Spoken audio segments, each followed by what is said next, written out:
Hi, this is John from Jet Set Citizen, and today I'm interviewing Alex Mathers from Red Lemon Club. Hello, Alex. Hello. So let's start. Please introduce yourself a little bit. Tell us about your website, what you do, how you earn a living.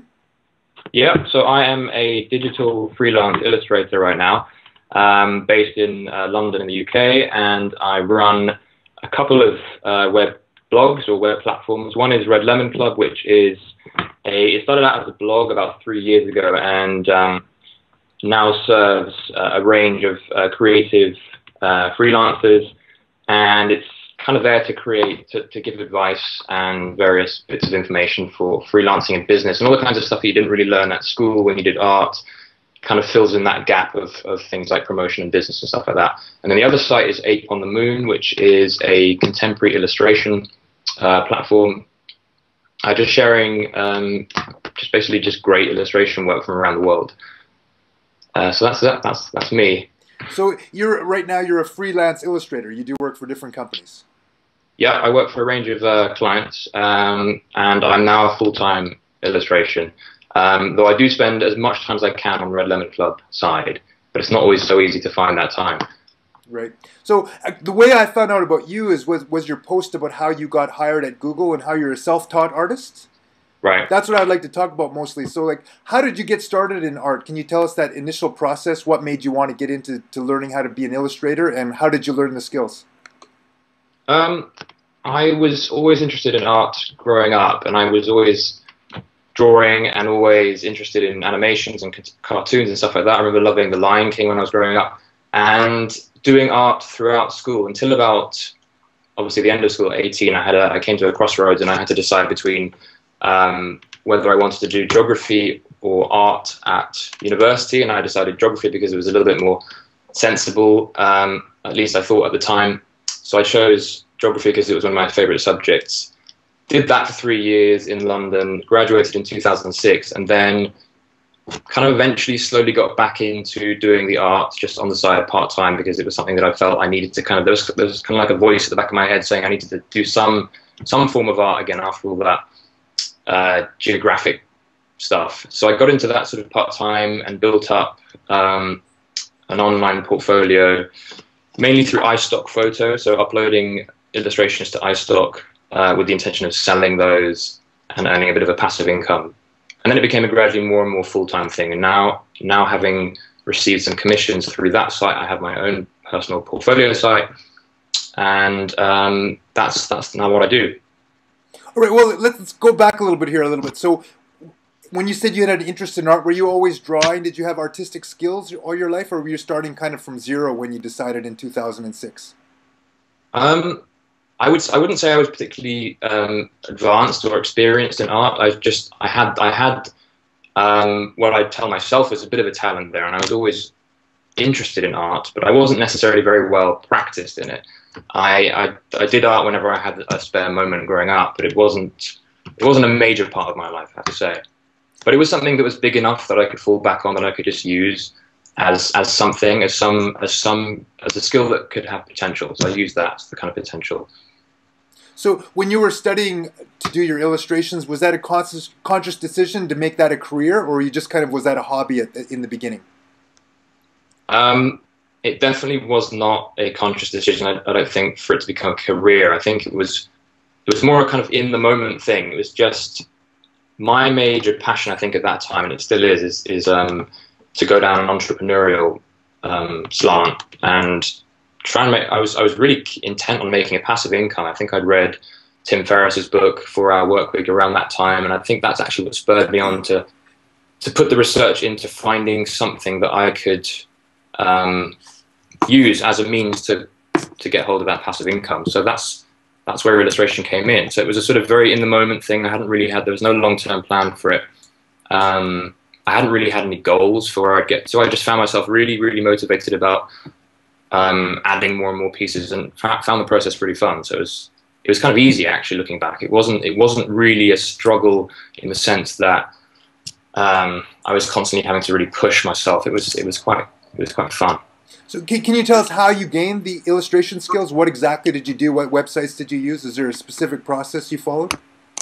I actually used the training on I think it was only lynda.com. That's the only thing I used. And I remember just, I think that just came up through a recommendation from a friend, and I looked through the Adobe Illustrator tutorials for about 2 weeks, and that was it. And then I found myself, I only read, like, the style of work that I do is quite basic anyway, so it just requires pen tool and the smooth tool. It's like 2 tools on Adobe Illustrator. It's nothing much, but I had enough from that training to just do something with that. Yeah. And so, were you drawing every day? Was it like an illustration a day? Did you have a certain pace you were trying to meet, or how did you do that? Yeah, I was pretty strict with myself about adding more and more stuff, because I would say about 50, 60, 70% of the stuff that I was uploading to the site was being rejected. So it required a lot. Well, actually, I had a vague idea in my mind as to how much I wanted to add every month or so, and so that kind of boiled down to about 2 or 3 illustrations a day. Some were quite simple, but I found that simplicity actually worked even better anyway, because you weren't confusing the inspector who was checking the work, and you weren't, you know, it was a more saleable commercial piece anyway. So 2 or 3 a day. So like, how many hours were you spending doing this? I found myself probably losing a lot of track of time, but we're looking at about probably a couple of hours on average of work, maybe even 3 some days. Yeah. This is while you're working full time. At the time, I was doing a distance learning master's degree in real estate after the geography course. This was about 2006, 2007, and I was doing, yes, it was a part-time course, so it didn't require all my time. So I had a fair chunk to spend on the illustration. Yeah. So in your post that you wrote about how you learned your illustration techniques, you said you focused on a certain style of illustration that made you stand out. Can you tell us how that decision was made and what exactly you did to do that? I think going through the process of adding stuff to iStock was a real eye-opener in terms of you were kind of really forced to think about what kinds of stuff sold well, because you didn't really have an option of uploading crappy stuff, because it would just get rejected or you'd never see any sales. So I found that process really, really useful. And I don't know how, I think a lot of people have gone into the illustration world through a different route. I don't think many people have started, or maybe more nowadays, but starting through the stock photography / illustration route has been a different but really, really useful way of, I think, approaching it. So I learned a huge amount in a short space of time. It was a really steep learning curve. And yeah, I mean, it just had everything that you need, I think, to kind of fast track your acquisition of skills and, you know, learning about being aware of what's commercial, which is the most important thing, because you're kind of straight into this needing to sell situation. So it's really, really, really useful. And so, like you said, you keep mentioning iStock. Have you tried other photo sites, or is that or stock photo sites, or is that the one you focused on? Is that the best one? It was, I think, again through a recommendation, considered.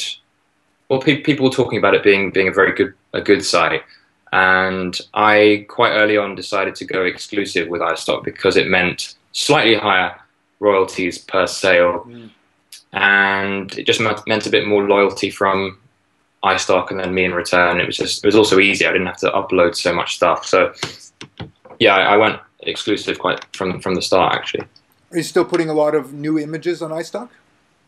Actually, no, and it's one of my biggest regrets, actually. I think I stopped adding stuff about 2 years ago now. I literally haven't added a single illustration for that long, and it's a shame, because if I'd added just one a day or just one a week, it makes a big difference.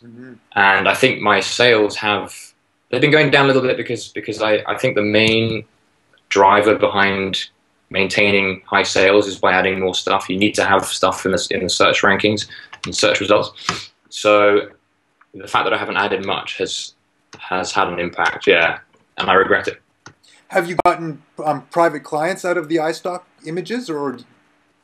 Yeah, I did. I think after a few, like 4 or 5 months of adding stuff there, I was getting commissions through the message board on iStock, and having seen those, it kind of gave me that confidence of hang on a sec, I can maybe make at least a part-time career out of this. So that's having gotten a few commissions and did well with those. I set up my own personal portfolio site, alexmathers.net, and I now receive work through there and social media and so on. And also a few commissions through iStock, maybe like 2 a year, but it could be a lot more if I'd added more stuff. Do you mind if I ask what percentage of your income comes from the iStock photo images? If you'd asked me that about 2.5 years ago, it would have been about 80%. Now 80%, yeah. Now it's dwindled down to about 5 to 10. 5 to 10%. Okay. It's still a decent amount of money coming in for doing nothing now, and that should hopefully go on for a long time, as long as iStock is existing, and as long as I add more. Like you've just reminded me, I need to be adding more. I might just do an illustration tonight after this. Cool. And so, why get into blogging? If illustration's working for you, have clients, why blogging? Yeah, well, I think through the process of being a self-taught illustrator and finding myself thrown into this kind of independent freelance world, which I hadn't had any experience in or any kind of teaching in before that. I found myself really having to just quickly read up on as much as I could to keep me afloat and keep me, understanding the process behind what to do about marketing and running a business and all the things that you need to think about as a freelancer. There's 101 things you need to know about, and for me to function effectively as a good freelancer required a lot of learning. So all that stuff that I picked up, maybe in about a year's worth of doing commissions and stuff, I felt I needed to share that because I was getting a lot of that information from business books and kind of stuff that wasn't really aimed at creative types, and I felt that there was a bit of a gap in the market there for helping out my fellow creative and fellow illustrators. So I set up Red Lemon Club in about 2010.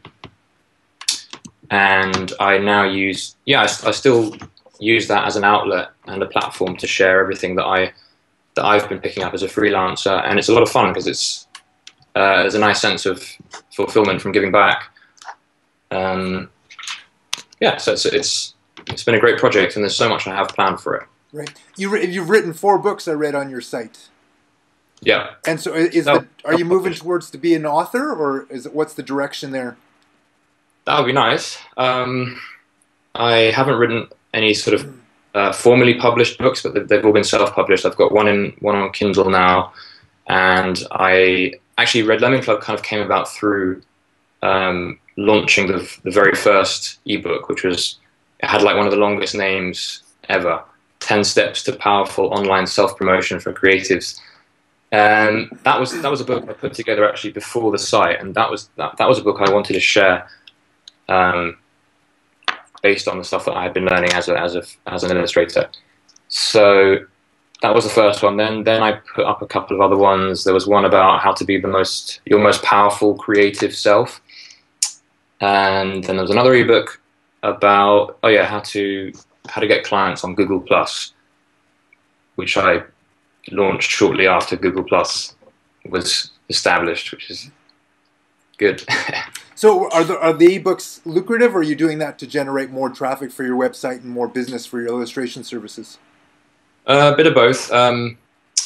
They've gone up and down. I mean, the Google Plus one wasn't as lucrative as the very first one, actually, because I just don't think there was much demand for that particular area at the time. I don't think there was much faith in Google Plus as a promotional tool, and I think people still have trouble with the idea of using that as a tool. So my first book about how to use the internet to promote yourself went down very well. I sold about 600 at launch, and that was only to like a 500 strong list, so it wasn't a bad result for that. So it goes up and down, but yeah, you're right. I mean, I'm using them partly to I have been using them to build my list and to build traffic as well.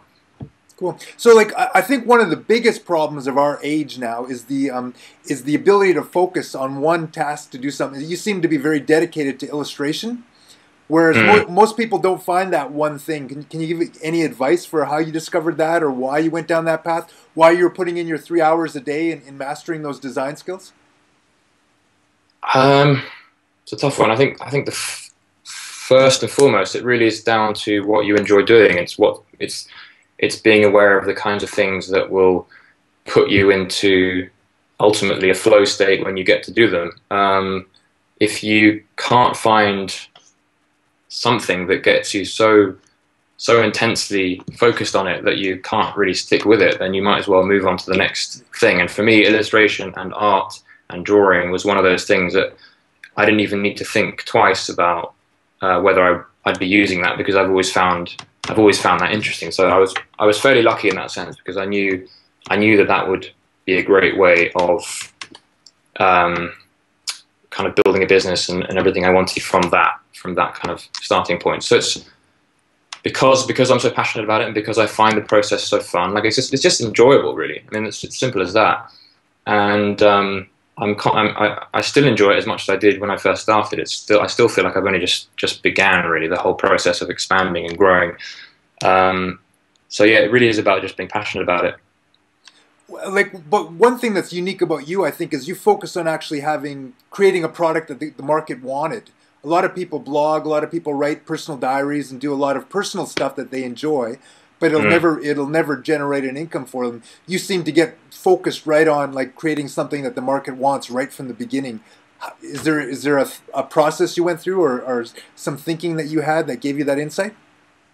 Yeah, I wouldn't say, I just sort of stumbled into it without any thought and just relied on passion. Yeah, I have been constantly putting thought into the marketing side of things, the business side of things, stuff that a lot of people might find a little bit tedious, especially those in creative industries. So yeah, marketing was always on my mind, and being aware of what's commercial and knowing how to differentiate and all the things that it's worth looking at when you're starting a business. So I did. Perhaps I'm lucky in that I find that stuff interesting, and I spend a lot of time also on the side learning about that stuff and reading up on it. So that helped. How about blogging? You seem to be very popular in the blogosphere. Is there any kind of advice? Is there any kind of critical moments you had that kind of gave you that initial traction? Anything you did that you would recommend for other people? I don't know. I've again found it fun. That's a tough one. I mean, it does take that. There have been days when I have just not been in the mood to write a blog post, but obviously I'm aware that there needs to be some sticking to some kind of a schedule for the thing to work, the whole process to function, and for traffic to keep coming in. So it does sometimes require a bit of an added push when you don't feel like it, when you want to just have a nap, but you got to write that newsletter, or you got to write that blog post. So it's a combination of being kind of fascinated in the content that you share and that you put research into, but it's also down to at least a vague idea in your head as to how you're going to structure the whole process, and what kind of schedule you have for posting, and the more sensible admin side to everything. It's all in the balance. Have you put a lot of effort into networking, guest posting, like social media engagement, things like that that have helped you? Yeah, I mean, I use Twitter a lot, probably too much.